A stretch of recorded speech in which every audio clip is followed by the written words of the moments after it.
ni he matalai siale Fakaafe nani whai angai ai tuke Mutunga ki Tonga he mona tai hanu takele Wai whaki dana tau angai a asirupe Lau manu auto ise sa lau manu kamahiki Talia ki e kakalahe ako ne whakapalo mi tenisi Malamau na ki ai Si o tu where mi te he koe mo koe o e mawhapisi ki te tangata ki he politiki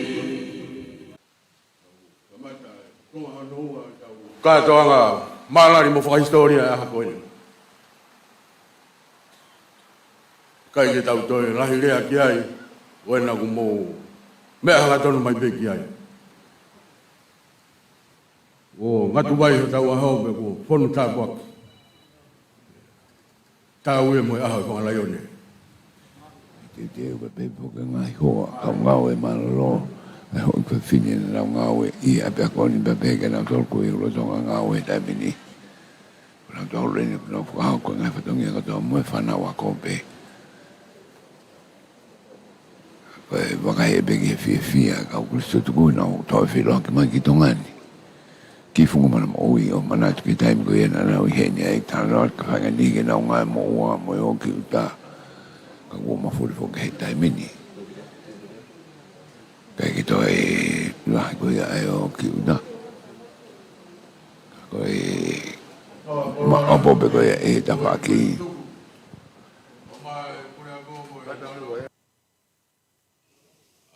Tautou haerea e Tupou ai Funga Manamo'ui. Haere mai e marangai ho tau ahau, tau te au whango pulu maua. O ikuna e konga urako ia. Le whina ngalo le lei pege ne toe haarea. Tu oua e Funga Manamo'ui he aho ni be. O e Ngaue ka Fakaafe koeni. O mou whea e aho ni. O tau whakawhetai ai. Ia toe whakawhetai mo whakamaro.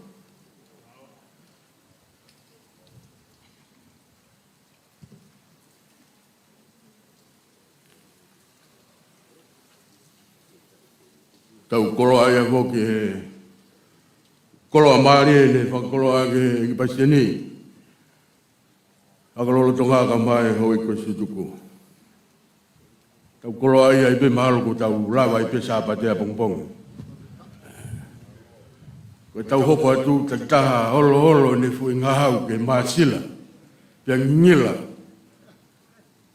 Taimi whitauraki moi whiri he matapā ke ua to e What do kai koa? Ai.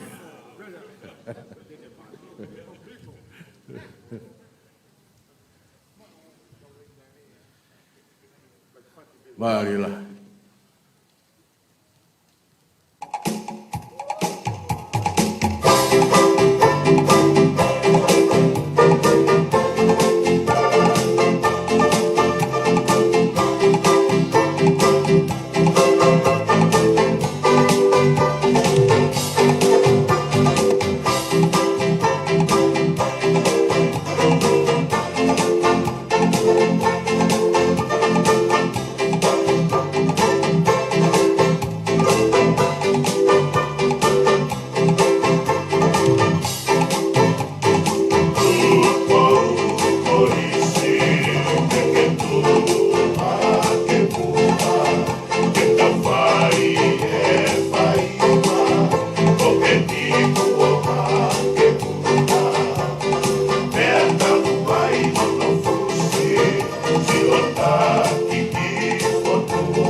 Que recebi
Kuini my live stream Broadcom FM broadcast. Kuini kuna to harea Funga Manamo'ui. Konga loa tau katoanga Kuini.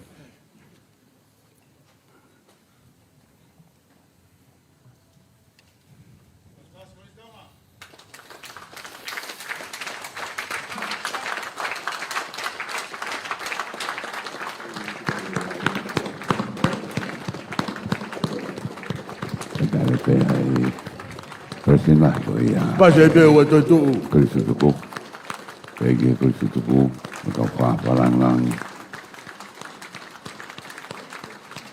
apa Funga pulang kami Britania, Jepun, Australia, New Zealand. Pas Kolisi Tonga kita reolah yang.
Huufi protseki fal mohe le tatari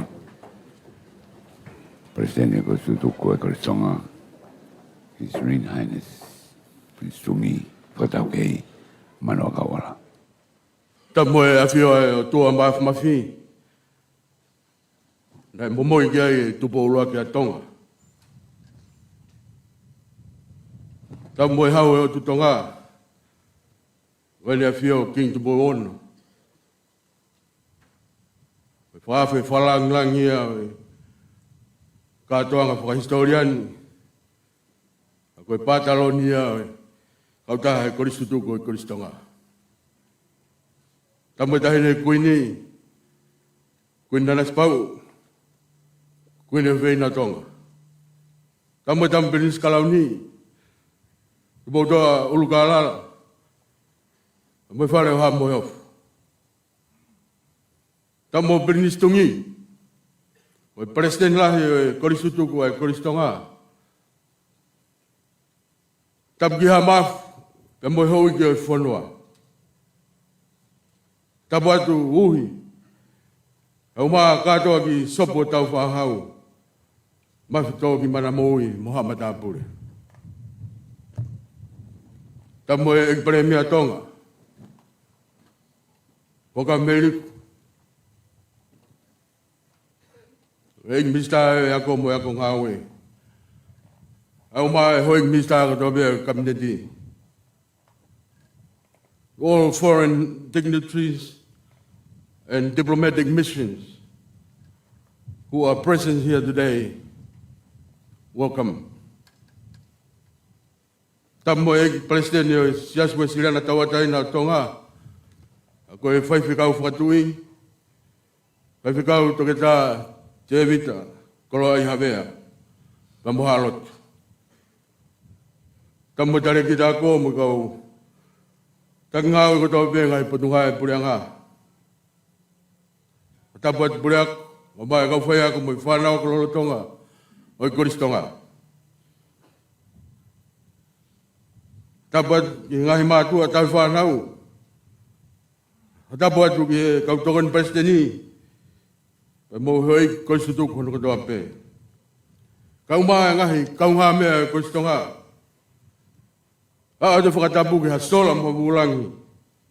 Umou taka e Funga Manamo'ui aho koe. Talo mo kapu e whakatapu. Au whakamalu atu pe e talo whakatapu kakatu. Osi hono a whaki. I e konga uluaki o e tau kātoanga malari aho koe. Ata mo motuan ke u whakatau ke atu. Ai konga hono ua o e tau kātoanga malari. I e aho whahistoriani. Koe aho e ni nai Ngaahi sihowa. E tau fia. Ia neke nekai. Uko whakawhita ki o tua maf. E ne whakaloko i fualelei. A ena Afiona. Tamatui ko Tupou ono. Me tahine Kuini Nanasipau'u. Fakalangilangi o e katoanga whahistoriani. Paweta e kuke i tūpe la Tonga. Kei viringi a pefuka i palasi. Kei kapapuna pea lupe he funga taua. Kei Tonga pea Tonga. Kei funga ni matai koloa. Mga Tonga he mawhana pa moi fia ko ia. Kau kore atu ai. Uhi ka maa. Katoa. Sopo tauwha hau. Omi hangofua. Kai kamatatu e tau polokalama. Hange koe ko whokotu ki aho. Whainga maari e koe ni. Ko Fakaafe e henia President lahi. Oi Kolisi Tuku e Kolisi Tonga. Kampinis Tungi. Kene mea atu. Mo whakahoko e rea talitari. Oi kātoanga malarini pa tau toki hoko atu. Aro.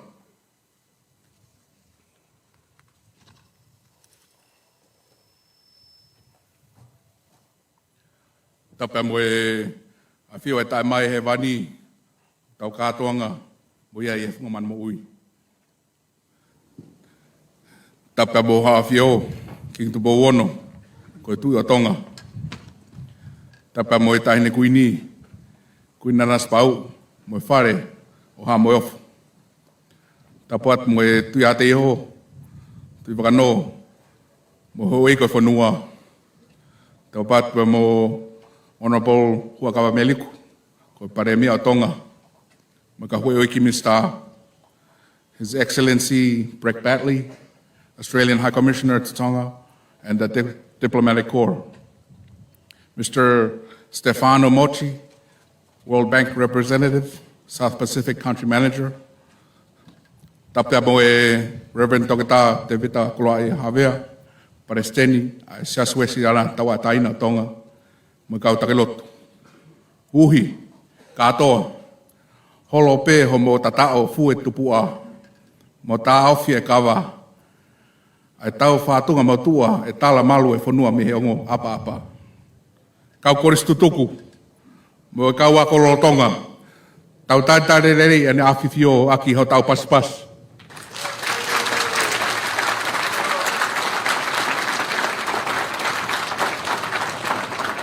Malo. Whakawhetaki o toa mafi, i he matafi e Tonga i he langi maa, ko mafi o Ngaahi mafi, ko helo e Winivesi, i ono whalo lako e fie e leri au tu e Tonga, mo e tahini Kuini, ko he whehuhu o wheina o whanua, ka tau kau whataha i e tau kātoa ngai, a te au whaua ai ako anga, mo ono Huufi e Ngaahi nau, ki ako no whamau ai Kolisi. Kua whakatonua e anau wani, peo kua whonu homo Ngaahi loto tuani, i he fia i homo whinangalo lirei, ka hae lea ke whakaola e vi o e whonua. Kua mau whakahoko ake a Langa Ngaue, i he whe poupou aki mo pore anga, mo i Ngaahi kupu whekau aki. Ko e lika eni, he tau mama o e whau, pea tu holo aki mai e hono kau seneta. Langa i Ngaahi whare mohe, pea whakahuafa aki a Ngaahi kakala eiki o ku ikai koto e Ngaue aki he whitu. Whai mai e wholau, pea whai whauhi o e whaliunga o taimi, pea hangenga siva e manaki. Whakawhetai, ko loto i lai one, na e whakatoka o kakano, pea uho aki e whanau tama a Funga Manamo'ui. A Langa ia e whala kua fofola, o fusi e fuka, ke kei hoko ko e pare tua, ke pou aki ai mai mua fis mua a whalelahi. Whakamore ala kua fu hoku kawa, pea koe Ngaue kua lava. Whaipe whakaanaua e whinangalo lelia a Fiona, koe tuku ai toenga o e apini, ka whakamuimui ai Ngaahi whawhatapu. Kua maukoloa ia ai, pai whingangalo e ahoni, pea ke kei pātolo aki ai ai whai ka vei koula e whanua, ko uhi, ko Tonga. Tawange, ke hoi fua ai a Fiona ki e maalari o e ahoni, pea maurea whakataha pe mo pune ake, ko e malotu ia, eiki, ai ke fuoloa, ange mua Ngaahi tau, tau whetuku hakoloa, pea tauhi ho mauhau. Io, ko ta koloa ia ke whamonu, lotu ki e eiki mau pe, pea pou ki e lotu, o malui a Tupou. Whakamore nā, ko mau nofo i e more e hea, kai fu hala, mau hu la atu i e whanakawa, ke kau Fakaafe kotoa, tai lelei ki motolu, tawangi ke tau maua kātoanga whiwhia, tua whātu.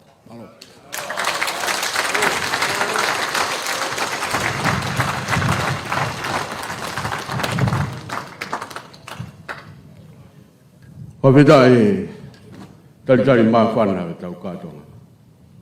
Tau hoka toi me ke ua lotu ke kamata ke tau kātonga, o Fakaafe hene e tari kita putunga e Moimoi, Dr. Reinhold of Noa, ko e Kolisi tuku, mo e memi pa e kautaha e PTA, ne lawa mai spela atu e tau himi, o ka hiria e lawa atu e tatai whaipekau ko William Langi, e tau ui e tahiwa nima noa ke tahiwa nima, ai tau wholofola, ka koe lotu e whahako atu ia, e whaipekau e siasu e sirana tawataina Tonga hate iho, koe whaipekau ia Kolisi Tonga, whaipekau kolonga Tonga iki, e tau toki hoko atu mea ai. Wala.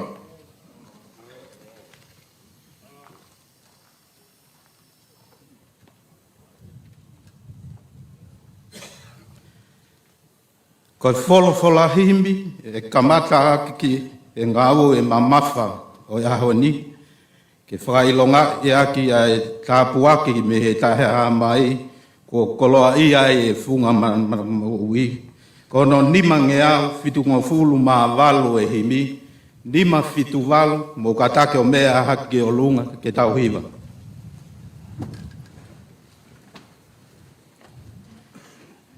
E ai whakaofu ofa si o Ngaahi loto a.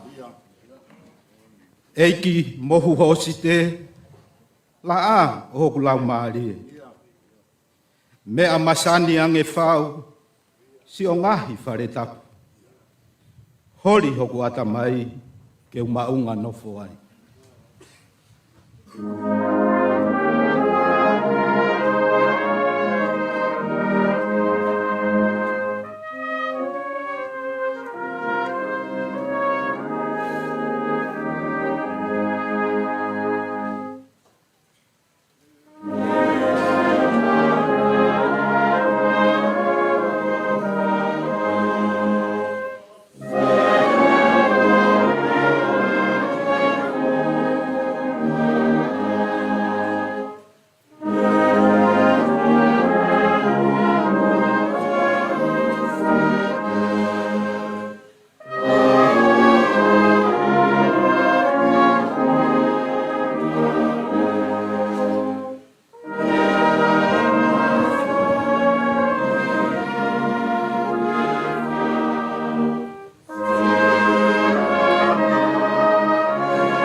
Vesi manu ia ai nofo langi e nau mata mea masani. Manu ia ai lotu heni anu helele. Fonu si o fale he kelesi ke heke. Tafe avai o lai ko e matapa o langi.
Vesi whaausi, eiki ke manatu mua, e mau no foni i tua.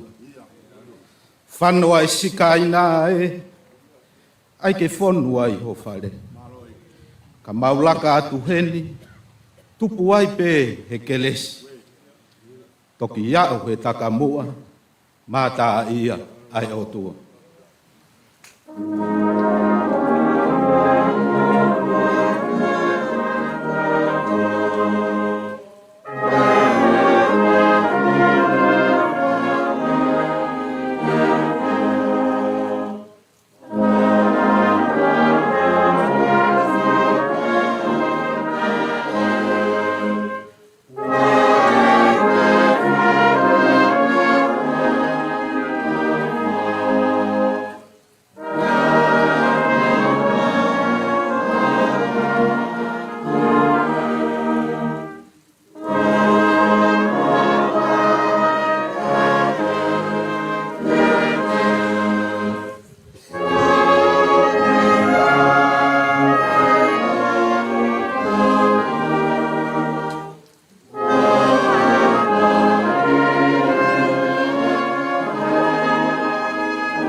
Le soni, o menake o lau, o ku haea, e kosperi na tohi e luke, i hono ono, o e wahe, whango furu maono e vesi, ki hono whango furu mahiwa. Kosperi na tohi e luke, ono e wahe, whango furu maono, ki hono whango furu mahiwa ko ngā. Ai au pe hono lau. Pe koe haa ku mau lau ai kia te au, ei, ka oku i kai te mau whai a ngahi mea, oku au tala. I longa ai au ku hau kia te au, o whanongo ki e ku ngahi tala, o whai ki ai, te u whakatata atu hono tatau. O kune tatau moha tangata langa whare, ai e na ane keri o toi fōa aki. O ne ai tuunga ki he maka. Pe ai he mahake e vai ta whē. Na ane pātu ki he whare ko ia. Pe na e kai tene mawhai ke lulu ia. O e mea i he rei hono langa. Kako ia. O kune whanongo i kai whai. O kune tatao mo tangata na e langa whare i he funga kere kere. Ta e tene keri hatu unga. Ai ana e pātu ki ai e vaita whē. Pea holofa le vaia. Pea na e hoko ai maumau e whare ko ia o maumau rahi. Ngata mea e re soni o kulau.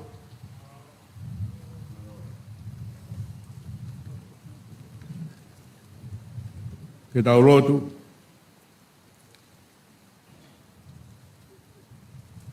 O kumau kau whataha. Pea moe tāanga. Whakawiki wiki. Wa whai he pēteria ke he whei lau whakawheta i. Mō mawawa ki he otuae a ngāhi whanua ko toa pē. Tau hia Jehova a ki ai whia. Hu ki hono ao mo e kaikaila. Ke mo ilo mua ko Jehova pē koe otua. Ko ia nāne ngāhi ki taua. Pea ko ki taua o ku ona. Iyo, koe kakaia ana. Ko sipi o kune whawhala. Mo hu hono ngāhi matapā he whakawhetai. Hu hono ngāhi loto a mo hono hiwa. Iyo, mo usani be ia. Whamalo ia hono huawha. He ulere ia Jehova. O ku taingata e ne alofa. Pea tō ma'u e ne fuagawa. I he tau tangata mo e tau tangata. Whakawheta. Rā koe whio, ai tuke o tu Tonga. Ai tamako Tupou no. Kai mai tahine Kuini, Nanasipau'u. Ke whakaola, ai Ngaue ko lawa. Pea koe mau whakamooni ia. He tūku fua na e whai e he ulaki whaa.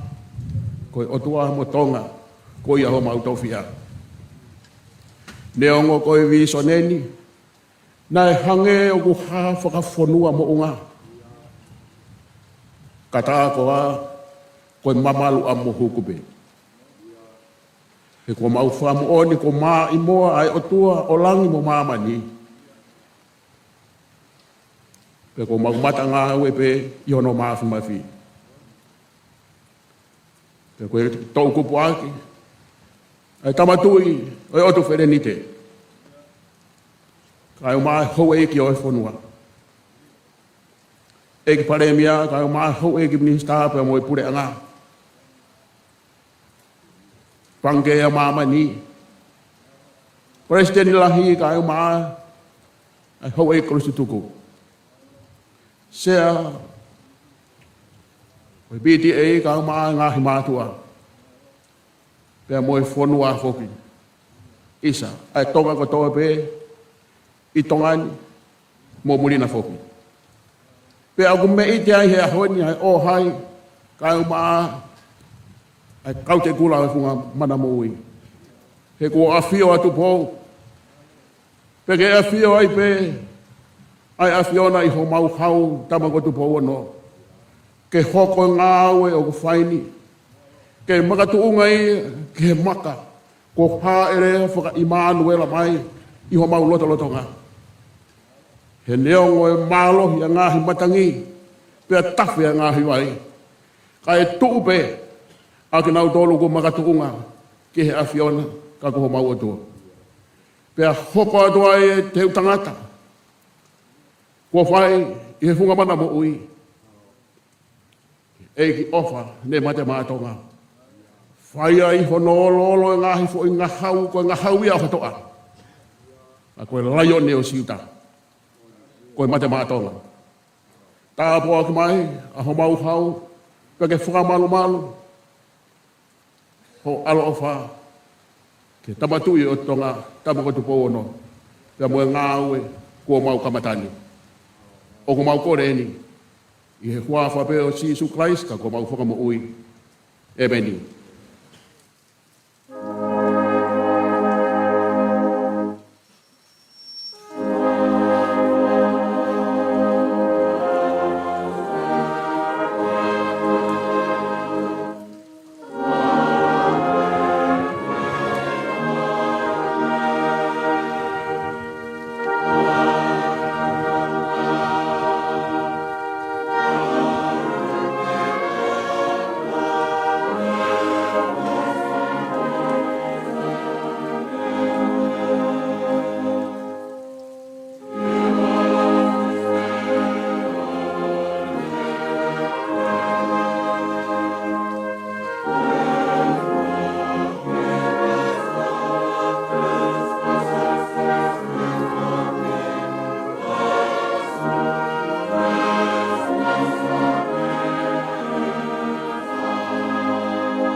O hika mā katoa. I tau wakaire waheni ki ha ongongo. Mua whamatala whikawaki mo i Ngaue koni ko Tu'u. Wawhia heni tahe kau. Tōni Palestini e ko Sutuku. Sione te sina fuko. E ko seo ka mea. Ni whahako taki whamatala no. Whikawaki mo i Ngaue koni. Whahako e ko Sutuku. Kau mai pangea mamani, i tau toki hoko atu ki ai. Seo ka mea.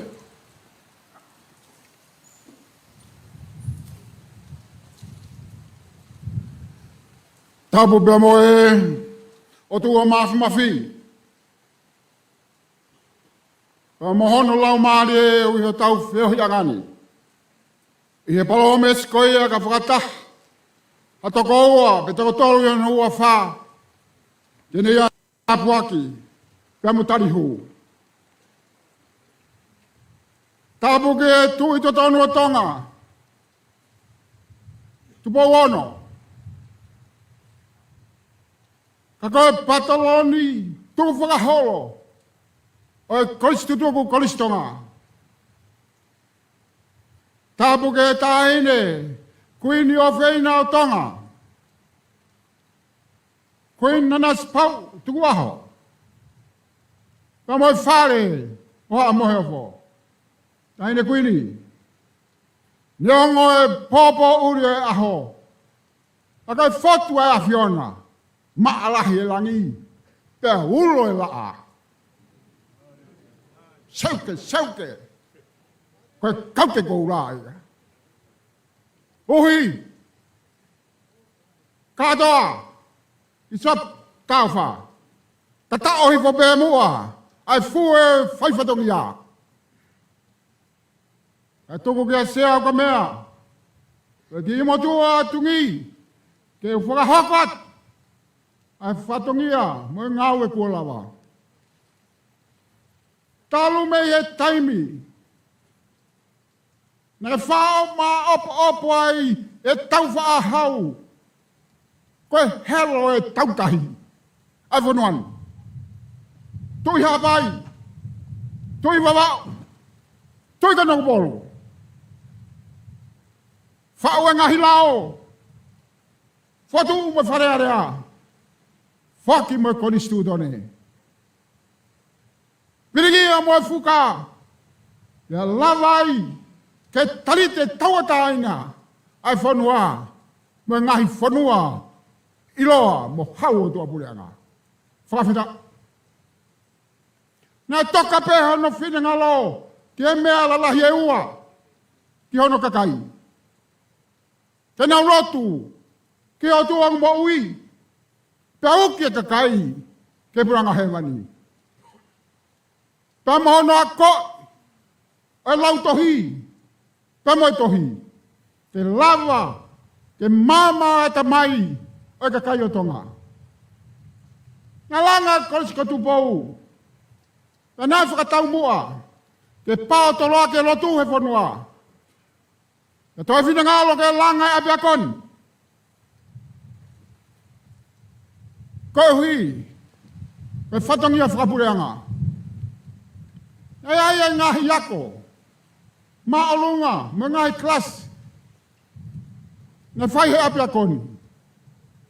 E omi ki ai e kau wako lelei. O Kolisi ko Tupou. Pama Kolisi, o Tonga. Rai whiri mea e kakai te nau wako. Toke tā. Whiri mea e kakai te nau wako. Whawhai ako. Whiri mea e kakai te nau hoko. Kwa kau ngā whapureanga. Kwa kau polisi. Kwa kau sela. Ke kakato i whanuani. Na ngā mo e kau whawhafonga. O e wharearea Tonga. Mo e hau eki. Whataha tokoni o i whanua. Ko kamata ke mama i whanua. O hola ai misi ai tama. I taiwa hewa ngafuru tupu. I taiwa wha ngafuru mataha ke wha ngafuru mahua. Ko whingalo a Tupou. Tolu. Ka uma ai whetu hopo. Oe ako. I Tonga. Pamo e Pasifiki. A penis tungi o e taimi. Te Langa, ai fuafua high school, i e whanua me Pasifiki. Ka hiki mai e Kolisi Tonga, na i loa Kolisi pureanga, ke Funga Atele. Pea toi whahuafa, e tahine Kuini, a Kolisini, koe Kolisi Tonga. Pea moi moto, mate maa Tonga, oku pore ai, ai tangata Kolisi Tonga. E ta hewa ngofuru, kua holo, kua popo, kua makulu, ai Ngaahi whare na ai whai mai aki, ai hiki mei kolo. Pea whai lewa, ai ako alu o e Kolisini, o i kai toi whai hako nofu ma. E o Afio, koe tau eni e ua furu maa whaa. Ai kai toi whakahoko, ai ako nofo mau. Nā ngā e Kolisi tutuku, mo kau mate aki. Oku holofa, ai hanga e whotunga e Kolisini. Holo, ai sipoti. Holo, ai ako whakaekatēmika. Holo mo e ulunganga, o e whanau. E ko nau fu toko la, oku wao kei toko tahawhi, oku wako e apia koni, e tau kotoa, pea koe whanau tangata. E whai e kore ke pureanga, ke tokoni mai ke Langa, e ako nomu mau, koe tari, o kai aha paanga. Whawheta, koe kuanga, hua kawa meiriku, koe hako e kau Kolisi Tonga, me mate aki Kolisi. I maua e panga ua miliona, Amerika, me pankeo mamani, ke kamata alangan. Ne toi whakahama e paremia. Kai ke hapaanga e puranga ke whakakato. E koe lao e paanga whaki koe ni. Kua pau ke whakakato e puranga, a Ngaahi whee mau kotoa, a Kolisi no Fuma'u. Ye wafe ua fulu maa wa, ye tūtuna e koisi tutuku, ke whaiha whenga paanga. Ke whaia ngilangani. Ne hange hata anolo, o kai ai hanongata anga. Peko e tuhu ke umata, peko e mounga o kai ai, hano tumu. Ka koe mate maatonga, e pau ke whai. E koe whatongi aia, oi Kolisi. Ni langa e whalau ki wawau, ke kāinga urukalala. Koe hui, ko hange lewa, ko asia mama, e mo i tano le taha. Ko hange ko ifo, a kakamounga. Ko hange ko kāinga, pa mo e umata. Ko e whatu amerie o ku hoko mai. Te whie lau pe ko papaulai. E ko nau tolu pe o tata e nau. Whekau hongo fulu. Tonga ai o papau nā tō. Ko hapai, nau fute mai. E ko nau leu mawhana. Ta neongo e nau tosi i. Pa mo otu motu ku veu ki e natula. Kana nau whaki, ai taha poini ono miriona. O ku iloa hapai, he oho tokolahi, moi oho malumu. He koe kau ka. Tā koe, ko osi mau e nau kau komiti, whenga paanga nau tolu mei tua pureanga. O ku laku mai e paanga, o hangi hatahi. Ke whaia ke nau konseti. Nai whakaawa e interneti, nai tuku ke online, pe moe YouTube, o mamata ke aia mamani kātoa, pe maa whana ai whengani. Ko whakaosi, ai whenga a Tongatapu. Ako hai e lau, ke si iongo niwa, neongo e masiwa, kai kau mai pehe whenga. A Funga whanua, neongo e nau kawenga ia, e taimiko ia, ka kei tokoni mai pe. Ne whaki e Tongatapu, tama, ai paanga 8.5 miliona. Ke he atua haatei hoia, ai kolokulo kura. Ai kakai, oi tui haatei ho. Na nau whaki pe nau tore taha miliona, ke whenga koe ni. Neongo e whakahaua, ai tau tangata ako e apia koni, he Ngaahi api uta, pa moe manu e kakai oi kolo, kakai si ofa pe ki e Kolisi. E tāna ki kotoa, ai whenga, nai whai, nai auge pānga tātā, poire 5 miliona. Koe leko tia, ha tāna ki pānga i e whonuan. Tama, oku hā mahino heni, oku kei tonga pea tonga. Oku kei poke a fufula, ai whai kawenga, koula, ai mo'ui, ai whewhine, mo tangata i tonga. Ai whakaapapa, ai loto tō, ai mamahi mea, pa moe tauhi waha, whawheta. He pūri koa, ai moto, ai ulat wha, isa, ai moto ai whonua. O tua, motanga, ko hoku, tawhia. Ko e pore anga, e kau tata iloa, i e whonuan. Tama, kua lawa i whatongiani, o wheunga langani mo pānga 8 miliona. Nai whake koisi tutuku. Ki langa ange ngo whare ua. Whakaono pōni. Whare mohe. O hao ki rote toko te ao. Kua tuku kaitoe o mai. Am whanau me mātua. He taina mau kamata ai. Ai ki takapau. Wa ki motui papa. Ma ki wheta aki. Ma motui pilo. Kua whai katoa pe he Kolisi. Tutuku he Kolisi Tonga. Kehe nia. Kuonga. Whawheta. He whaki ai ka kai e whanua.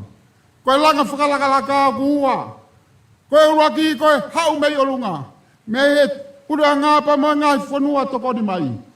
Ka koe lahi taha langa Fakalakalaka. O whai e ka kai e whanua. Ai hahe ahoni. Pea kui ronga e ngā iako ai siasi. Pea kui toi whai pehe pe mo e ka kai. Neongo koe ako eni. Ai pura ngā. Whawheta. Ko lava lele e whatongia o si mātua kois tutuku. O ku ikai toea ha toenga. O ku toe pe, ai toe toenga ke ofa e purianga o whaia mea. Pe ai whake e Afiona, ai fu Ngaue toho koe ni. Pe ai e pacheti ke ai a paanga, ke tauhi ake koloa koe ni. Ke fuoloa. He kua Ngaahi, mohe ngā kui, whare mohe. O kui ai flip table. O te rei hivu, mo te mama. Pea te whia ako ai o lolo. Kai tuku e mau he hoi taimi koe. O kumia ki mama, te whai ai hako. I tua. Pea ka mau e tiuta, pea toi mo uaia. Pango moni. Koe sop anatula. E nā mei tupe a seu ka meia. Ke po uri. Malo e afe mai a tamahano api. Kai toi whewhe ui. E ku pore, i e uraki whaa. Ai hau e o te tonga. Ai lopau ka mea. Ai laione o siuta. Isa. Ai laione o suave. Pe te laione ai be moau. Apu Atele. Te laione anga whakapapa. Pa moe talanga fua. Te laione lototo. Moe fua kawenga. Te laione e mamai mea. Moe tauhi mea lelei. Te laione e tauhi e wā. O wā o ke heni Afio o tangata. Whakamore atu. Kai ahalea e whiunga. Whia pe motu ani. Nā moe maka moe wewe. Nau haka. E kua afe mai atu Tupou ki hono whare. Te mohono api. Kai ne Kuini. Amusia wao tāko rāia. Si whakaafa pe. Si api ko Atele me Kolisi Tonga. Koe fua kamenga e whanuani. O kui ai ango haamoe ua. Haamoe tāku, haamoe ia. He Kolisi ka Tupou. Tonga. Monga ki e roto. Akau haamoe taha. O fua ia e Kolisi Tonga. Ko toko taha wheta. Mātu a tangata wako i whanuani. Koe nau mātuku atu. O nau fua kamenga e whanuani. I e roto. Pamoe ako. Ka haamoa ka ti tamasi i. Kia pirinisi. Tau whaahau. Kua toi langa hono whare. Afe mai. Afe mai a tau e tāpe tau e ua. He kere. Oi laione suave. Pamoe api. Kolopau ka mea. Pe toki hoko atu, he mai moa ki muri. Whamore ati whaloloa e whaoa atu. Ka koe maa whanape e whatongi ai ahoni. Pea kou whaia whahoa atu. I loto whakaapa mo oni. Whamoe tūlolo kakato ki Afiona. E rewa e maranga. Kau te tau atu. Malo apito.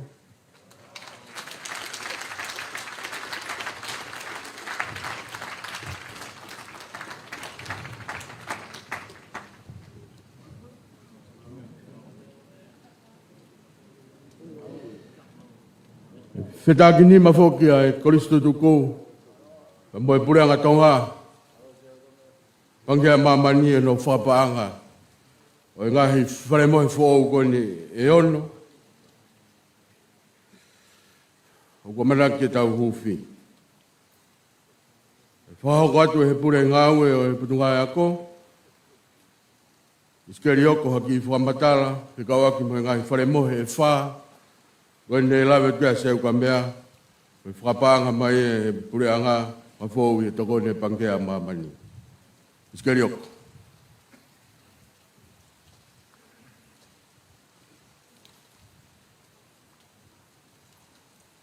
Tapu mo Afio ki Tupou ono ko ko tu e Tonga. Ta mo e taile Kuini, Kuini Nanasipau'u. Uhi mo katoa ko talamu ai whakatapuna. Ka mole ka hufanga. Ka hoko atu ai whakamatala ki he Ngaue ko lava. Ko polo sekeni ni kau e konga hono ua o e Langa whare mohe ai Kolisi Tonga. E kau ia ko konga e poloseki. O e pangea mamani o e Tonga Safe Resilient School Project. TSRSP. O e tokoni e pangea mamani i whengao e aki. Ka mo e puranga Australia. Ke maluange. E ke matu e kina. E Ngaahi nau wakoni. E Ngaahi aha Fakamanatu la. O au ke a wha klasi ni ma, pe ko hamo fuike, o au magnitude fitu. Iene pehe, na fie mau e nau ia, ki he Ngaue ni, ki he tuunga maa runga. Konga lahi e nau, na fie mau, na e kai whaingo fua ke mau i tongani. Pe a pau ai ki whakafulau me i muri. Na e whirio e tisaine whare, pe a pehe ke tukuange pe a ke a tā, ou ai whakaloko. Ka e ohi e whiwahe aki, pe mo e whakapapa ki. Kono tāo e mape, e toka Ngaahi e he kautaha, o e Kramer Oceanical Limited. Ko e Langa, e whakahauko ia e kautaha Langa, o e T Construction and Civil Works Limited, a Alvin Sika. Whamoni, ai are apau Ngaue a Hawahiwa Septemba, wafe o fulmatolu, e paanga e wha miliona, fitu kilu, wha mano, Fakaafe, tolungi au walungu fulu. Pea kamata e Ngaue ti sema a wafe o fulmatolu, i area pau koni ke kakato, i mahina e nima. Pea tupu mehe kai mau e nau, i fufi mau e nau totonu ke Ngaue ni. Pea mo e palpare ma whatekingare, i whingawe aki, pea na e pau ke toloi ai Ngaue ni. E toki kakato e Ngaue a hauoua no wema wafe uofulu mawha me lawa ia e tau e taha. Tuai e Ngaue ia koe ai peke fulerei. Koe taimia e ki o tau toloi pe ki o tau iwi. Koe whare mohe e taha o whiunga ia moe mita e wawalu poini ono loloa mita hiwa poini walu mao kupu. Skua mita ia e wangea walungu fulu. E nau haisini o tānaki ki he whare kotoa pe mita e tahatolu poini taha loloa mita e fit poini whalahi. Skua mita hiwa ngufulu maa fitu. Whataha ia whare taha whakakato ki ai moe nau haisini o whiunga ia moe tolungia o fitu ngufulu maa fitu skua mita. Koe whare taha e hao kia e whanau wako e toko fitu ngufulu maa ono. Ia moe loke e taha maa e whai ako. Koe nau haisini ko whakakakato i he tuunga whakatua pule ngā. Pea guai i uniti e ua ai ki e whahinga whaingata ia. Koe whare mohe, koe whakamore ke whare mohe taha, e whiunga moe panga e taha miliona, taha kilo, walumano hi wafe. Koe kakatoni e whare mohe e wha koe ni, i he whahi, whakatonga, whare aho e tu, alai wahamamao, whare ngu, pia mo whare Tuku'aho. katoa whakatoa e Ngaue mo panga whamiliona fitukuilu ni mamano no afe uofulu uangeau tolu fulu mātolu. Koe whakataha o Ngaue ko lawa i Ngaahi whare mohe mo Ngaahi nau tokoni ai ni guai ai whare kai e mo whare mahaki mataha mo Ngaue ko istutuku o wheu ngai mo panga e taha tolu miliona uakilu ni mamano ono afe uangeau tolu fulu mātolu. Katoa eni Ngaahi whakamore koe ni o uikai ha mo ua. Uhi whamore pe kau ki lawe wawe pe i le whapapalangi, ko hui koe kau muri Afio i whakatahani. Please allow me to present a brief overview of the second part of the Tonga College boarding facilities part 2, which is composed of 4 new dormitories plus wash facilities. There are 4 dormitories to the southern side. Is part of the Tonga Safe and Resilient School project funded by the World Bank in partnership with Government of Australia. Implementing agency is the Ministry of Education and Training on behalf of government. This project is to ensure that school infrastructures are safe and resilient to natural disasters, to minimize disruption to schools in times of disasters. GBS Kanokpolu and GBS TQ, including in this first phase of this TSRSP project. These facilities should withstand tropical cyclone up to category 5 and an earthquake up to magnitude 7. Design and supervision was by Kramer Osenko Limited. Construction was by T Construction and Civil Works Limited. Contract was signed on the 29th of September 2023. Contract commenced construction on the first week of December 2023 with a five months period. However, the material and design issues meant an expansion to the contract. Completion of the construction was given as the 22nd of November 2024, just under 1 year when the contractor started the work. Technical information, the dimension dormitories 28.6 meters long, 9.8 meters wide, making the floor area of 280 meters square. The wash facility attached, 13.1 meters long, 7.4 wide, making the floor area of 97 meters square. Combined, 377 meters square for one dormitory. Each facility is designed to cater for up to 76 students per dormitory, which will fit about 304 students in 4 dormitories. Each wash facility contains all the international standard for these facilities, which also allows 2 units for inclusive. The financial information, the total contract for the 4 dormitories awarded to T Construction for $4,756,233. Combined together with the Tonga College boarding facilities by ex-student, the overall total for the expenses for this project is $13,256,233. All these costs had been paid in no debt. Leveleva, Paula, Ofat.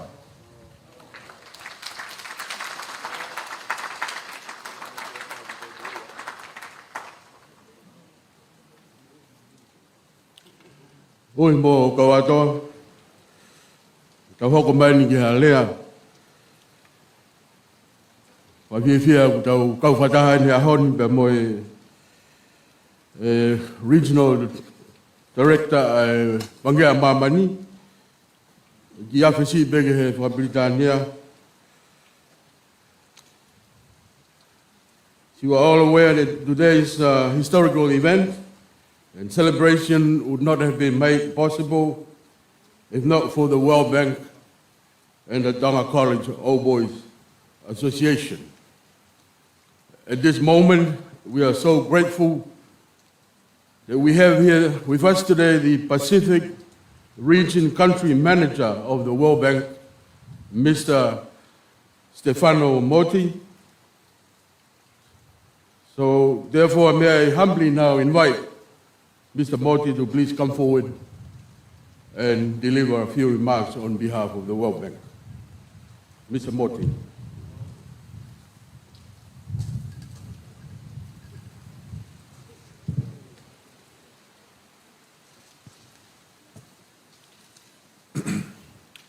Your Majesty, King Tupou VI, Your Majesty the Queen, Your Serene Highness Prince Tungi, nobles of the realm, Honorable Prime Minister and Minister of Education and Training, Honorable Cabinet Ministers, members of the Diplomatic Corps, members of the clergy, distinguished guests, teachers and staff of the Tonga College Atele, students, ladies and gentlemen. Good afternoon and thank you for the warm welcome. First and foremost, I would like to acknowledge the presence of His Majesty the King Tupou VI. Your Majesty, your passion and support for the development of Tonga's education system has played and continues to play a critical role in empowering the next generation of leaders. We are privileged with your presence today as we celebrate this important milestone. I would also like to commend the Government of Tonga and the Honourable Prime Minister for its unwavering commitment and dedication to the rebuilding and strengthening of the country's education infrastructure.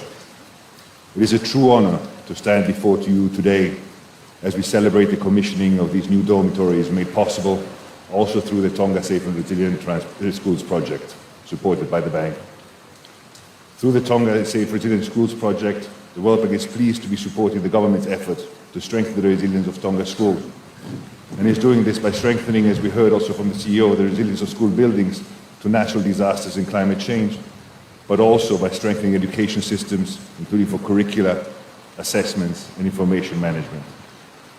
As you know, Tonga is ranked as the third most at-risk nation in the world for natural hazards due to the country's high exposure to extreme natural events and its high level of vulnerability.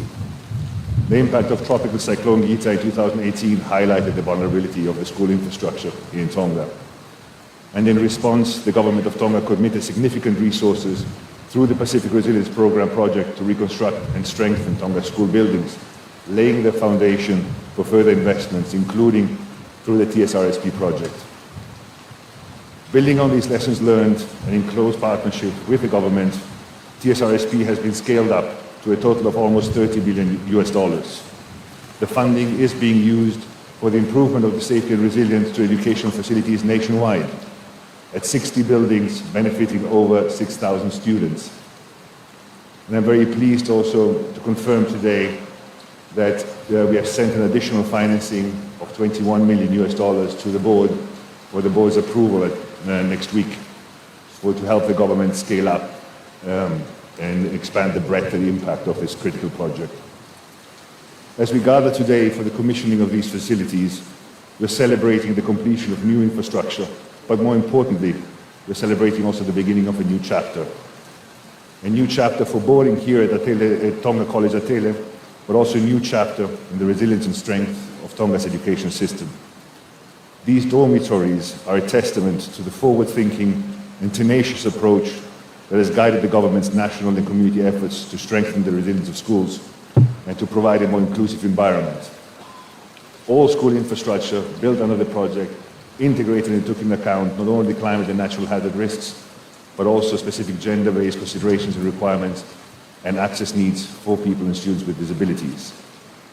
These are not only physical places for students to live in and learn, but also means to facilitate education on the main island for students from outer islands who can now take advantage of these newly commissioned facilities and to be able to further their education. I should also like to recognize the invaluable support and partnership from our development partners, and in particular from the Government of Australia, whose contribution to this project has been critical in making today possible. And also in the spirit of partnership, I would like to acknowledge the close collaboration with the Parents and Teachers Association for supporting the complementarity and necessary infrastructure for this new complex. Today illustrates our collective determination to prepare for the future and to ensure that our children have a safe, enabling, sustainable spaces to focus on their education and thrive. To you, Tonga, College Atele, and the many students who will call these dormitories home, know that this space has been built with you in mind and that your education is a priority. Guard it well. We hope these facilities will inspire you to aim high and dream big and to help you achieve to your full potential as tomorrow's leaders and as you contribute to the progress of your beautiful country. I wish you all the best for your studies and for your future endeavors. And finally, allow me to take this opportunity to wish you all here today, the students, the teachers, the administration, and the wider community, a safe and Merry Christmas and a Happy New Year. Male Opito. Thank you.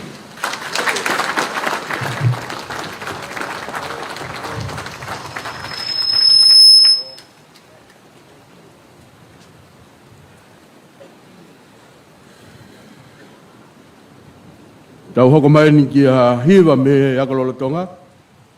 Koe ante mai a, koe Moimoi a e tu iwa, o kuiloa koe maka. Hiwa kua a e akalolo tonga. Moe ante ma koe maka, koe Moimoi a e tama tu iwa.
Malo atu hea kololo tonga. Ui ka maa katoa. Bau behe hiwahe ako alu. Mana toki ori anga pate na hua kono kuma. Malot. Hoko maini ki no tapo ki. Ngaue ka Fakafani. Ek Palestinian sias mesiriana tawataina Tonga. Pai fikau fatui. Pai fikau tuketa te vita kolai havea.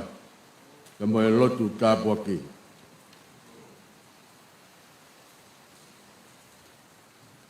Ke tau lotu. Ai Afio Fiona, ke tamai, mo alo, mo lau maari e maani on. Ko tua tae ngata, ko tua e Ngaahi tau tangata, ko tua e konga furipe. Konga e ni hono ono,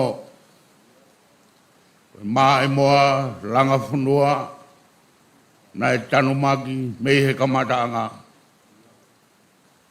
Kei tūholo aki, ai tauhi whatongi au whai, funga Manamo'ui.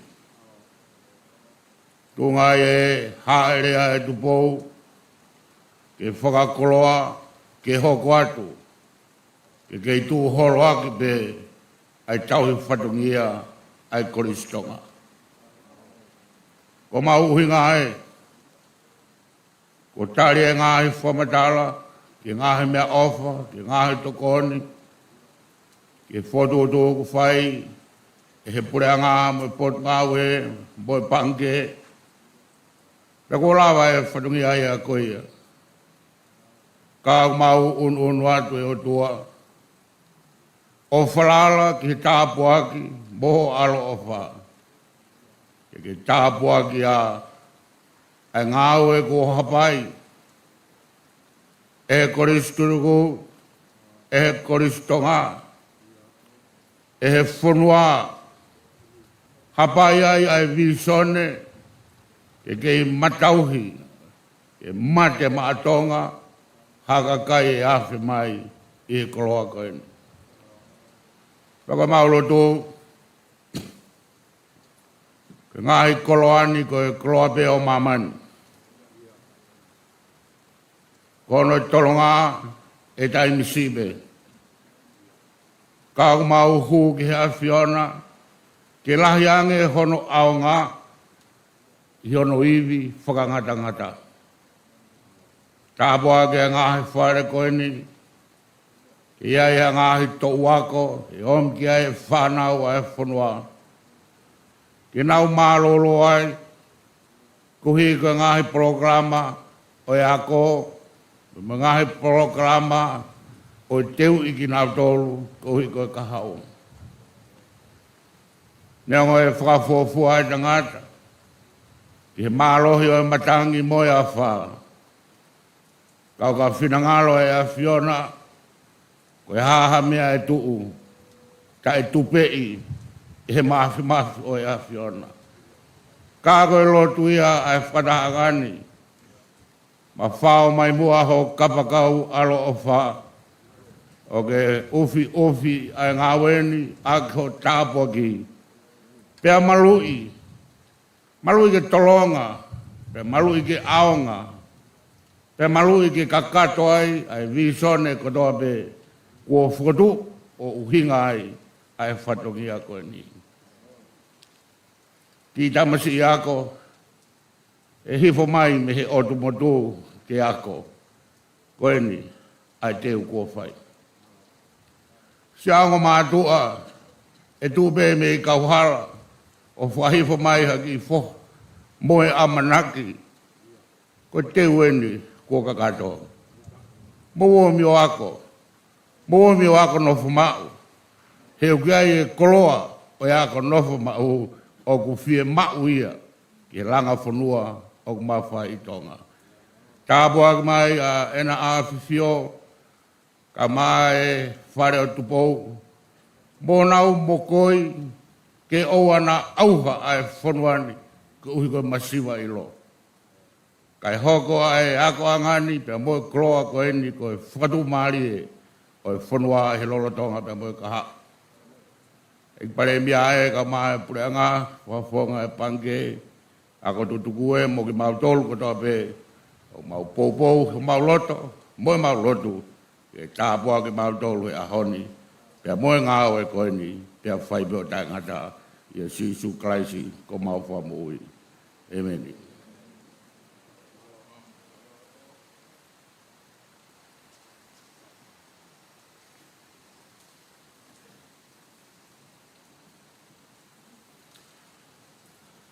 Tau hokosia mai ni mo meniti. Na tau tatari ko tō peki ai. Ai ko no Huufi e Ngaue Koini ko tū. Ui mo katoa ki sopo tau whahau. Kore wha more more atu. Omi moa haku ngofua. Kai whai atu ha fie matamoa mo ha fie tau ki lota tatauna. A fei taulara nga mua.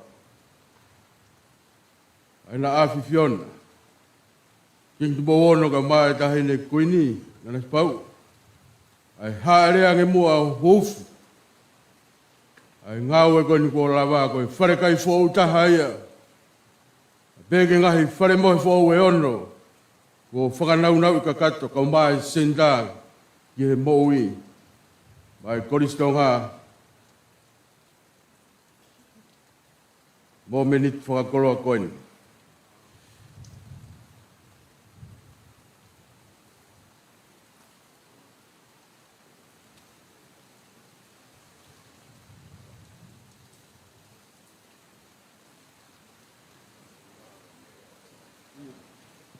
Ko e Fakaafe kua whahako.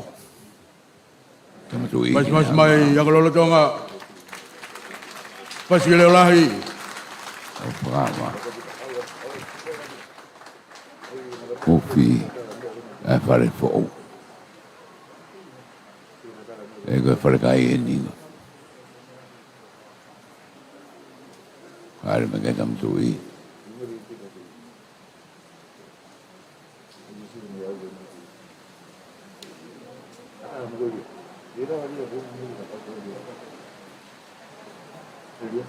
Tama pina Tungi. Kuini o atua e kene Afio.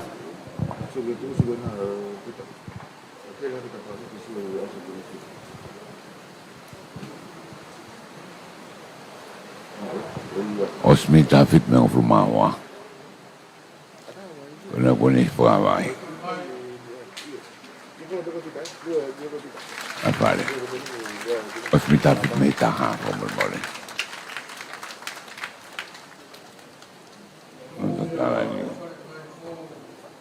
Ai Kolisi Tonga.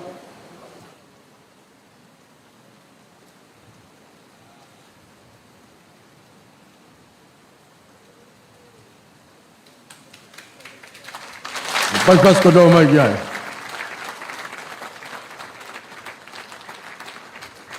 Havidar.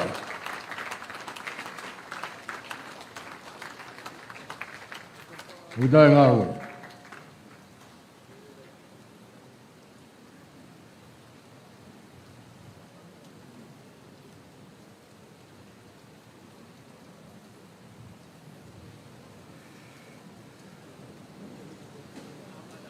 Ange ko mo me ai.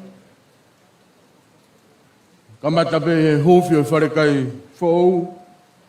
Hoko atai ki Ngaahi whare mohe e ono. Whare a eua e Kolisi tuku pa mo whare wha ai pangea mamani. E tuk whaosi mai ki he Manamo'ui. Ai ue Ngaahi mohe ngai. Ko sikpe e ono. E mo e o ngō loki e ua ki he tākini fō.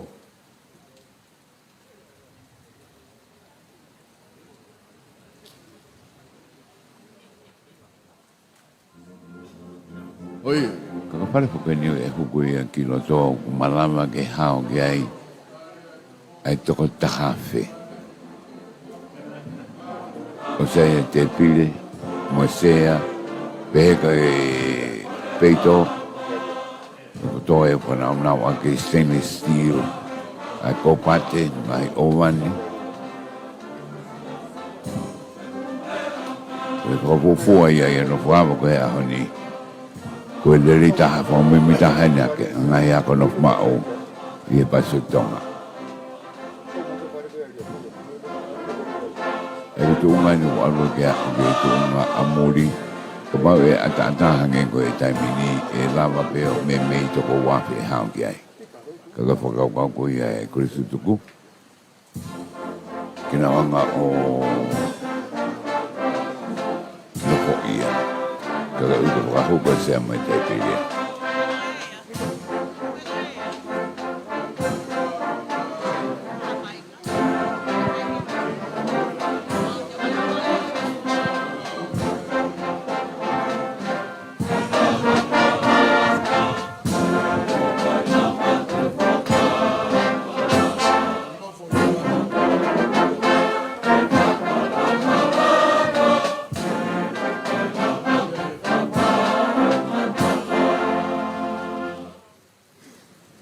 Mau pe mono fare kuki loto mai Ngaahi stou fa ono boni api de mo to ki mea tu pe o mea ki ai a nai anu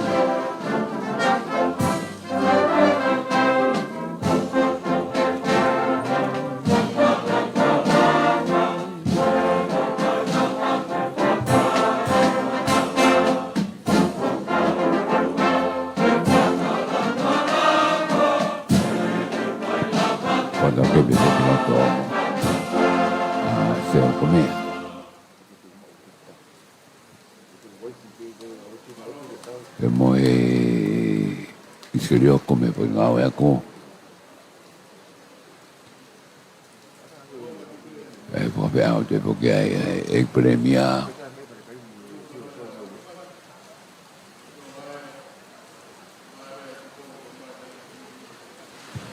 Fakakato no Huufi. Ngaue ko to ko ni kulawa.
Arrivo Keynote.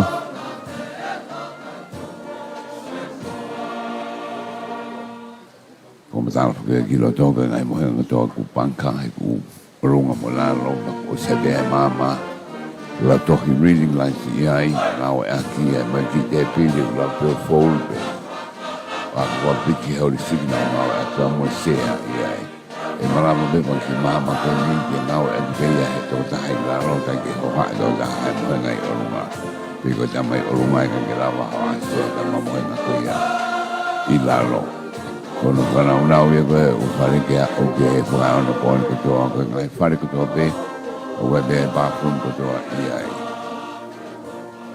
ko kana una o ye o je hu ko to a pa na ko ko me lo ke ta hai fare ko to be lo kia o ti ta ko pa ya ko e ka o ke fare ko to a no ke ta dale ko ke to be programa ke os ko ni ngai ai ko ni kwa krewa ai Ngaue ai Kolisi Tupou ki e pore ngai ko hapo ia e presene Kolisi Tupou di Serene Highness ni Tungi ki e pare mia tonga ho ka Ameriku pe mai o meite pe mai fo malo e to cresceva o ke lama kakato ia ko ia ai konga hono tolu hono wha koka koe ki he tai mini koe ki e pare ko aho e tuen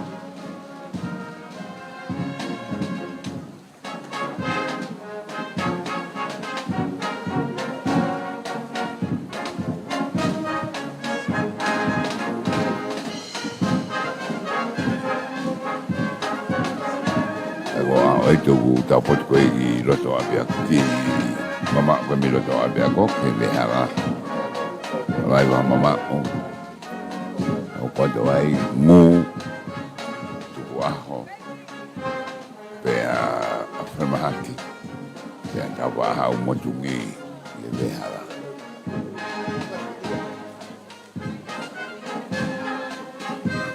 o mi o fa o mi tapeto e na pare ko ni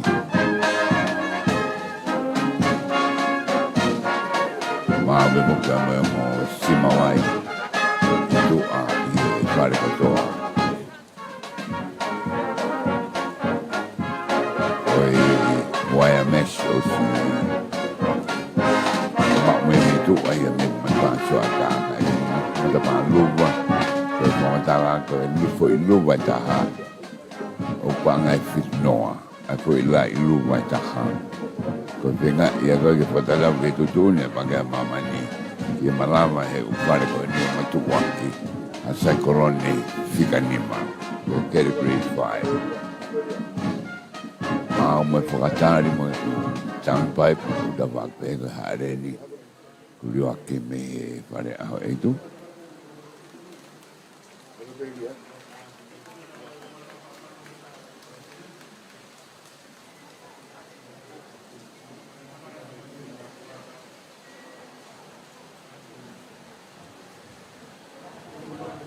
Kaya kita holo ay uhay sa mini.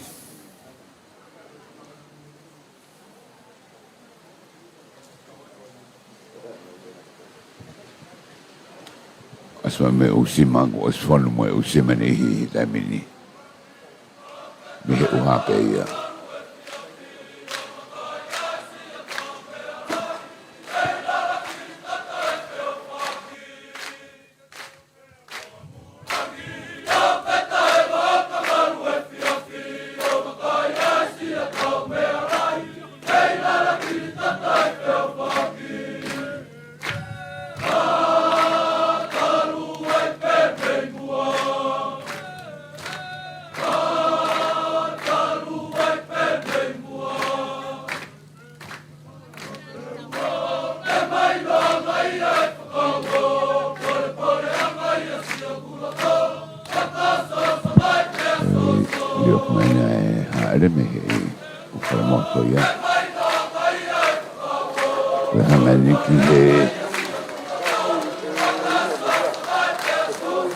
TCA Health Center, Health Center i Tamini,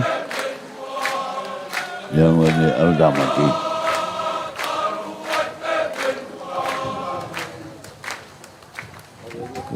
Health Center.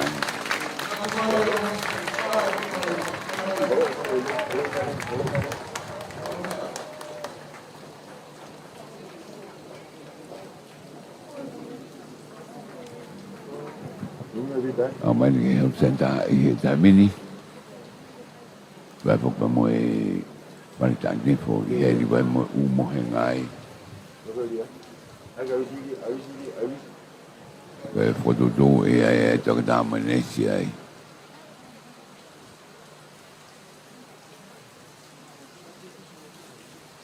Kau ni ko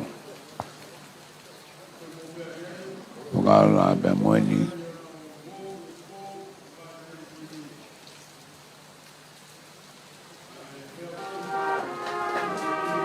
Afio Afio juga ni Tungi behagia dokter Huufi me va nifo me magau Kolisi tuko yana na toko ni mai me aseri monusila ki he pare ko ni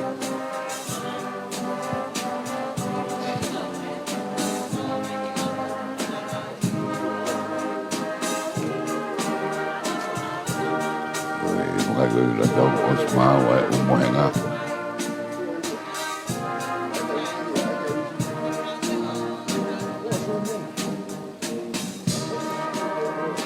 Koe ngai mohenga ino o smau ko tau be.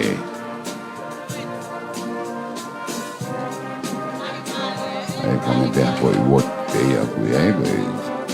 Ona kuono wakai koe wot koe ni.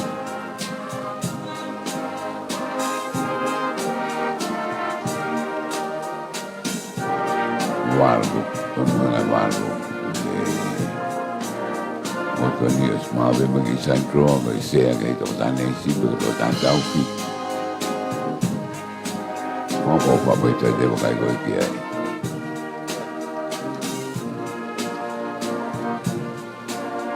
Osmau kado, pui koe ke toho de privacy koe a maki.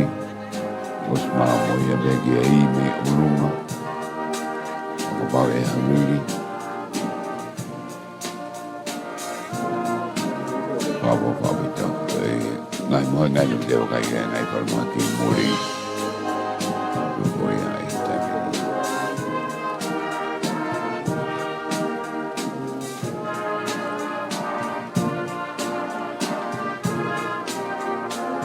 Ngai ko na la vele ngai ko tu na ko tu ke. Wai ka Kolisi Tupou ku Ngaue tenka kato. Tena ulawa o osko e na Ngaue pena ulele wasaki a hoa. Ihe wike. Ihe formake ko ni. Pepe pega na tolo o simitaya me. Ko Manamo'ui tena ulawa o tokoni. Kepe Ngaue aki ihe ni.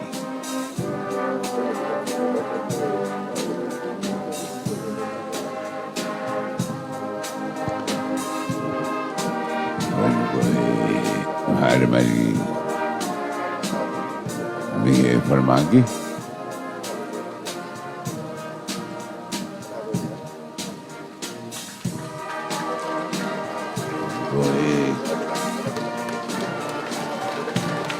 ada mari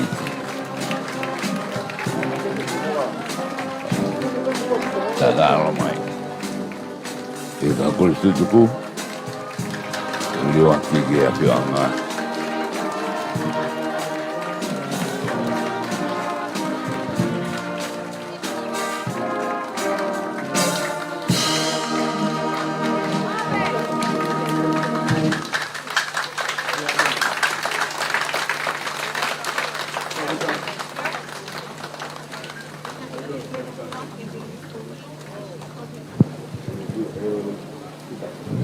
Liwat mai ki Afio Ngaahi.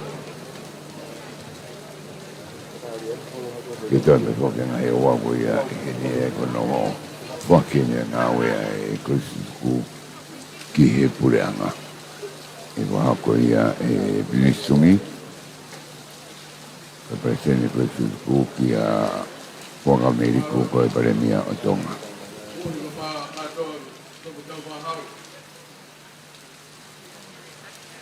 Tōku peke horo, a mo Fiona. Pai atu haki whakameite. Mga tunga peko e ahau mono whiwhia. Whakahoko atu e matapule lahi ko Tonga. Ko mafi toki Manamo'ui. Taulunga whakahoko atu ia. Loles Isabel ika samani Tuku'aho Pacific Tonga. Aku loa e teki mai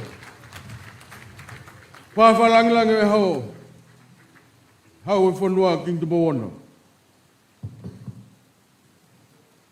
Hiwa tau olunga ko e heilala kiri toto. E hiwa ia tuia e kalapu holanga pamei loto kromotua.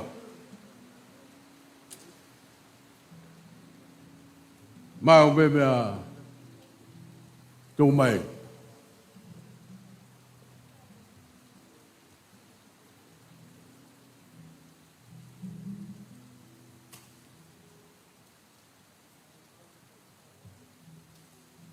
Pas mai ai ang lolodonga. Bidai Ngaue.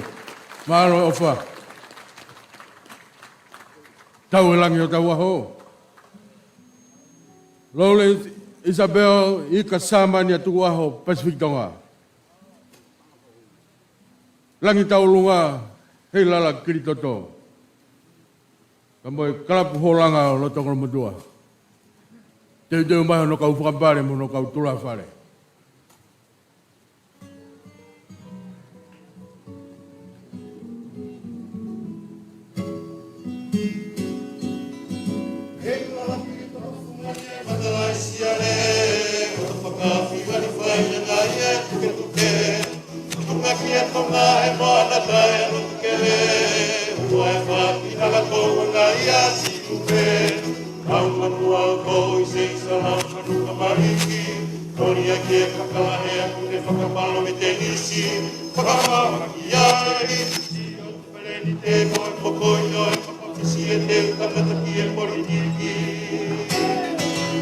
Manamo'ui Atele, Atele Imani Launoave, Poetessa Nitua Otolesiare, Poere Patoa, Ai Fakamaile, Uolave Monua, Yekakalaware, Otoa, Fakaafe,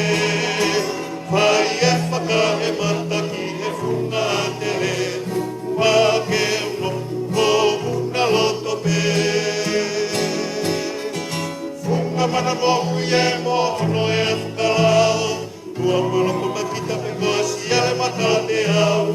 Fola pui toa ke pea moe tukamu, funga ni o hai kula I se sa e hatola malu. Pagaolo tala noa o kamalu kapasi o noea, pelu te ni e feo ia kani a kia singa he ma, pea moho ni e lea, sa sala e tala mahea e ni toi mapapua mea e hesia ni a e lo mau kamea. He Manamo'ui Atele, Atele Imani Launoave, Poetessa Nitua Otolesiare, Poele Patoa Ia e Fakamaile, Uolave Monua Yekakalaware, Otoa, Fakaafe, Fakae Mataki, Funga Atele, Tuku'aho, Funga Lotope. Hei alaki tona funga ni e whakalaisiare, Fakaafe whai e mai e tuke. Tukumaki e tonga e moana kai e tukele, Tua e whakina toa mai e siuke. Laumanu au tolu teisa laumanu mai iri, Tori e kia kahara e mukata malau me te isi. Alau nai, silo kukere ni te koe mo koe, Sile te takata ki e politiki. Funga Manamo'ui e mo'ono e Fakalakalaka, tua moloko makita pekosi ale matate au. Fola pui toa ke pea moe tukamu, funga ni o hai kula I se sa e hatola malu. Pagaolo tala noa o kamalu kapasi o noea, pelu te ni e feo i o kani a kia singa he ma, pea moho ni e lea, sala e tala maea e ni toi makapotea e hesia te ai lo pau kamea. Manamo'ui Atele, Masia Paula.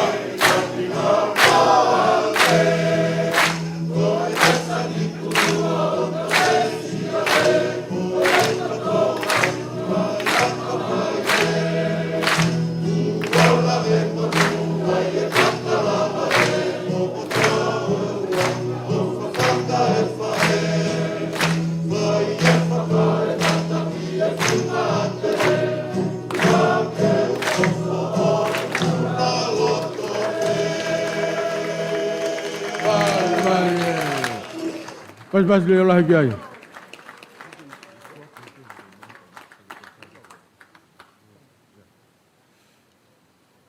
Malu ati Mara pule la he ko Tonga ma to ki Manamo'ui. Wo fa meite. Mala ri Tuku'aho.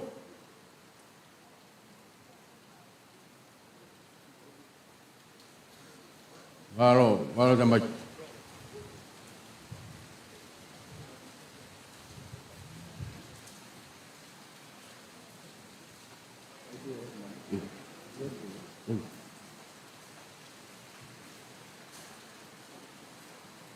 Oi mo katoa. Whenga maari ko ni. Wala wa hono haere Tupou Huufi. Ngaue ko ni wala wa. Wala maari tambili nisi. Koi pasten la he kau tatu tuko ko Tonga. Koi ha ko ngo fare mohe e ua koin. Kau mai fare kai. Kamoe senda ke moui, kamoe nifo. Aina tokoni ai ko sutuku whakapanga. Ke momoi at, ai Ngaue ko ia, ke potunga ako pa moe pureanga. Koia, whenga maari ko ni, one more tambinis. Ake mea mai, fuaki ange certificate, ko whakamonia, ono fuaki kakatotu. Ai Ngaue ni ke potungai ako. Ke ikpare mia ko ikmista ayo e ako.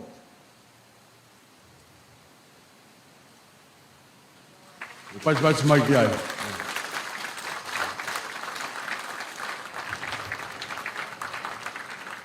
Ko ai hoi ko sutuk. Pake te mauto e pure ke Ngaue ko ni, ko Ngaue ko ni ku e ako lolo tonga e mai pure anga, mo potunga e ako. Oia whainga maari ko ni ko Fakaafe e pea ik pare mea Tonga. Ako ik mista ako pa mo ako Ngaue.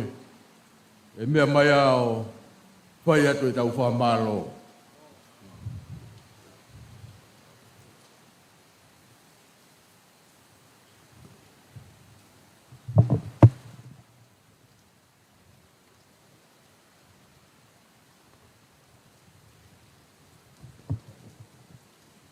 Tapke tua maaf maafi. Tapke tu e o Tonga, king Tupou on. Tapke tahine Kuini, Kuini Nanasipau'u. Kuini o whina o Tonga. Tapke tama penis ka ni, Tupou toa u ka alala. Kamu whare ha moe of. Tapken ka penis Tungi. Paresten lahi e Kolisi tutuku o Kolisi Tonga. Tapu heni ki tui ha teiho, tui wakano. Oi hoi ke whanua, tap ke ton pare mia, hoi ki minista kabineti, tap ke tangata iki Palestine, sa Suesiliana tau taina Tonga, wai whekau toke ta, te vita koloai hawe, waha taklot, tapu atu mawhito ki Manamo'ui, mu whare matapuri. Tapu hen ke kerkere eiki, waha whare fish, kai pehe whoki ke Kolisi Tupuan, ai Kolisi Tonga. Tapu ke kau Kolisi tutuku o toa pe, o kau iheni, kai pehe whoki ai kinau tolu, o unau, pagaia mai ai programani he ngalu ea pe moe ope. Tapu ke ngai maheni, kau ngā mea, mātua tau i whanau, o ngai kupu whikau aki, o tau loo nuku heni, pia tala ngata i ati kita, o whai ki tua, au puke whainga maalieni, au whia ha whakamalo, mātu unga, koe aho, ta mōna maalari. Whawhetai pia toi whawhetai, ke taura mahawa mawhi, o koe hopo tonu ai laho nono Tonga, o tumtumu ia e mau whia, te kei lako i whia hawa Tonga. Ahoni, o tau haka he lanko o tau, te pata he lako tuu, te mai moa whisi mua, ai urak wha. Ai ne tōki Tonga e moto na ne whakalanga mai, i he ne langa whanua. Ai lo tuu mua ako, na hono fungani, pe ko alaha ia i o tau whanuani. E uhi, holo e nofo a hawatea, ka tūri e hua he laurea, ko whakaholo o e hawhanga, ko hai e tuhu ki he umata. O whaholo nofo, ke whakanonga ke o mauloto. O si ani rea ke whakawhetaia, e o tua mafi. Whakalako i fio ai ne Afio, ko tau hau, kai o maa, e tahine Kuini o whina. Mohona whare, pia moe, tultul mafua ha moe ofo. Rau maari ele reipe a hau eike whonua, ha tau whonua, Ngaahi tuo ngā whare, kai tepu, koe kei malu, toka ringo, ai meri no i Tonga. Koe hala whanonga au where mo whawho hono Ngaahi kau pe au. O kalua atuai Ngaahi la, pe taime ni o kahange, e tuu ke pūri, e tau kawe i ngā. Kai whakawhetai, o i kai tū koe waka, kai whai haka kau. O kei whai pe, a whakakai matangi ki tā niti. Kei tōtou riki mai pe, a matangi angi mui. Pea la maa kona mo kei uri ngā holo pe, a whakatau la maa mo i taki, aha mo e ofo. O kou whawho ngā i atu ai putu Ngaue ako. Whakataha ma mo i pure ako, mo i kau whai ako. Whanau ako ai Kolisi Tonga. Ka hou ei Kolisi Tuku'aho, mo i Ngaahi maheni, mo i kau mea kotoa o Kolisi Tonga. Ka whakamalo loto hounga moni ke hene Afio. I hoa wheitau lalo ka ke haelea e Funga Manamo'ui he ahoni. Ke whakakoloa, whakailongai, mo Fakalangilangi. Ai ka kato hono Langa e Ngaahi whare mohe, pehe ke whare mau mea toko ni. Ka mwe senta, i hono toka Ngaue, e tawhaaki whakamui le rei ai whanau ako oi Kolisi. Koe aha whakoloa lahi ni ke Kolisi loro Tonga. Ka umai Kolisi Tuku'aho, pia moi putu Ngaue ako, moi pureanga Tonga. Hange koe lang mama o nei Tupou, talu mei mua he ulaki whaa. Koe lai o ne ne toto whai malai kula. Ke whakatua e apini, ke teu iai hakau tangata. Ke maua e nau Ngaahi ngahau, ke nau Ngaue ai pureanga pia moi whanua. Koe hirina e ni hatau e uofu tupu, ai ikai to yako nofu mau ai Kolisi. Lahi pe Ngaahi ui ngā kau ai ikai haivi ai pureanga, ke tau he Ngaahi whare no whaanga, kau maa ai whanau. Ka koe ahoni, e toi whoke ai Kolisi Tonga o ako no whamau. Te whainga maari e le reanga e tau whanau me tahi, i he mahino, ha whitu pau, ke nā unga ki ai. Pa pe whoke whanau me ha ke mohi i who. I kai koe ia pe, kai toi lahi anga e honau taimi ke whai e nau ako. Tau te whito ki he taimi po uri. Lahi e taimi ke whamaloi sino, ke Ngaahi spoti, Ngaue ki tōkanga, te mua taimi whainga maari e ange, ke lalanga ai ai moui whapapa, pe vahe aki, tauhiwa, moi mate aki o Tonga. Koe kanoloto hoki ia e teu tangata ai Kolisi Tonga. Mahai kahau, oi whanua. Whamalo lai heni ke pankea mamani. Pau tu atuai whamalo make. Kon mahino mai kua tari ai kore ko ia. Ke paangai mei ni manoa miliona. Ke whakalahi aki hono whakalerei ai Ngaahi ako e whanua. Ke nau lava matu wak. Ai Ngaahi haa o whiriri wake ea. Uhi ukai ke ngata pene Ngaahi ako ai pureanga. Kau ki ai pa mo Ngaahi ako ai siasi. Whamalo Kolisi Tuku'aho Kolisi Tonga. I whepaupu ak lerei. Ui whakapaanga ai Fungau e kafa kotu. Kana e tae oa homo kau mai o towania whakapaanga ai Ngaue. Nei kai ke me iai haa pehen. Ke tau whia mo neke kai. O tau whakamalo whoko uhi. O si Ngaahi mātua tau whanau kotoa pe. Si kau mate aki Kolisi Tuku'aho. Kau tau lau monu. Mo lau tāpua ko uhi. Koe Ngaahi tō. Matakakawa mo Ngaahi whei lau. Na mu whia me Ngaahi tapa ke. Kai lava ke au si ai. I tau whanau ni. Ai Ngaahi tokoni langa maa ongongan. Tawange ke he otua. Kene kei tuwha mai. Ha uni tāpua ki ate ki motol. E Ngaahi ngawha whatongia kotoa pe. O kumaufu e sia. Kaki e puli ako. Kau tiu tā mui whanau ako toa o Kolisi Tonga. Watu ai whamalo, loto hou ngā moni, me motuan mo i potu Ngaue. E whai whatongia, e teu lelei, e hā eria ko ia e Tupou, e Funga Manamo'ui. Ko i kuna e ahoni, ke ai o tuape, ai Langilangi, mo i Kololia. Uhi, uku kei tatawat, ka wafe ahe, lewa malanga, ka tatawat.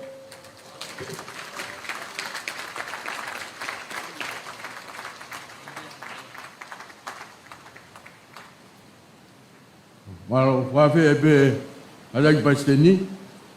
Lea mai whae pe tau Kolisi tuku. Malo. Koe tāpua ki. Koe Kolisi aiki ko Sisu Christ. Koe ofrahe au tua ko tau tamai. Mo whiohe lau maare mao ni ke a tau tolu ko tope ia o tai ngata. Amen.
Kakatoi ai konga hono wha.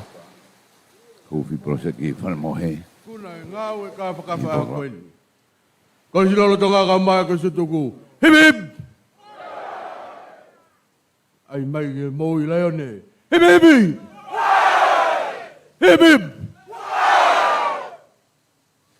Eko hoka tui programa hoko ki e konga hono ni mako e ilo hata ia e koe hiki a mehi ta whakoe ni wa koe a whanamohe pia moe holo lopang kwa mea ki e mara eis po tiaga bulu koe hoka tu koe ia koe uki tōmui e programa na pepo ke kamatai a i hawhai ua ka kua alaken ke hoko e ua sa mini koe tembe kamatai ka tatau foke hea ki Fukushima Viglani House. Na koe ha boba kene boka whanano kwa wa mikaela ka mautoki to e whilonga kaitu. Malo pito.